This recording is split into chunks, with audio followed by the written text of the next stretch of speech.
So the Pixel 10 Pro XL is launching on August 20 officially. But apparently Google got bored waiting because they've already revealed the Pixel 10 Pro a month early, just casually dropped the entire design.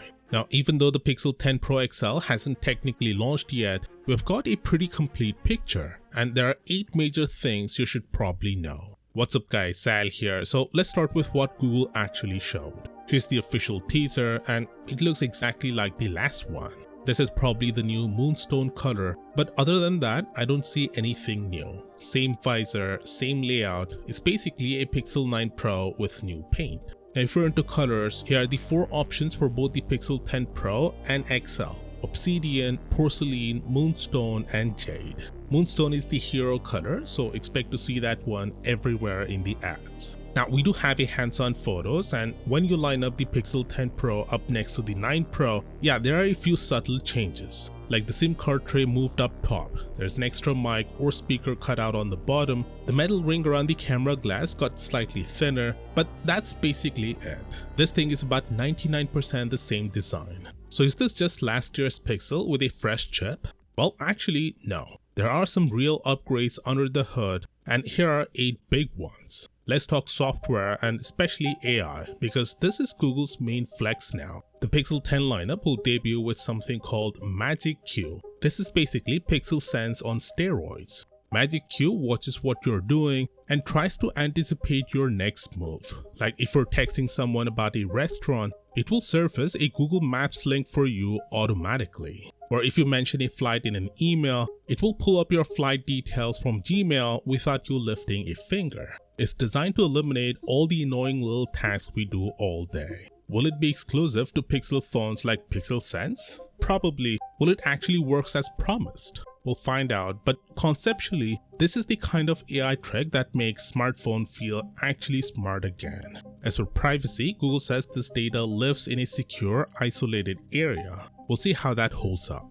Next, PWM refresh rate. Google's doubling it this year up to 480 Hz, which is good news if you've ever felt eye strain while doom scrolling at night. It's still behind some Chinese phones doing 1900 Hz or more, but at least now it's on par with Apple and Samsung. Not a huge spec to brag about, but hey, progress. The Pixel 10 Pro XL now comes with a 5200 mAh battery, the biggest in any Pixel ever and the second largest among flagships sold in the US, right behind the OnePlus 13. The phone also now starts at 256GB and goes up to 1TB. No more 128GB on the XL, which is great. Except it's also a sneaky price hike because technically the starting price is the same as last year's 256GB model. Meanwhile, the regular 10 Pro still starts at 128GB, which is just embarrassing in 2025. That tier should not exist anymore, period. The new Pro models support Qi 2 wireless charging, which means magnetic charging is possible.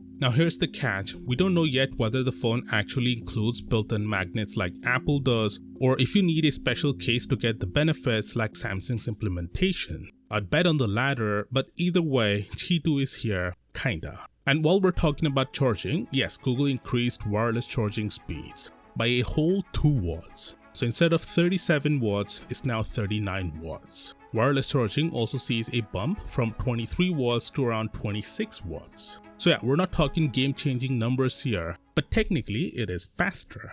The Pixel 10 lineup will be powered by the new Tensor G5, and this is where things get interesting. This is the first Tensor chip built on TSMC's manufacturing process, not Samsung's. That matters because TSMC chips are better at power efficiency and heat management. Now we've seen some early benchmarks, and while it's a decent jump from previous Tensor, it's still nowhere near Qualcomm or even Samsung's Exynos right now. But again, Google's whole game is optimization. Most Pixel users don't complain about performance because Google tunes the software to hide the limits. Will this chip blow minds? Probably not. But will it feel smoother and cooler? Yeah, probably. Prices are expected to stay the same per storage tier, so the XL, which now starts at 256GB, will cost what last year's 256GB cost. Technically no price hike, but again, the 128GB model is just gone. It's a classic marketing move. They didn't raise the prices, they just removed the cheaper option. Now don't sleep on the regular Pixel 10.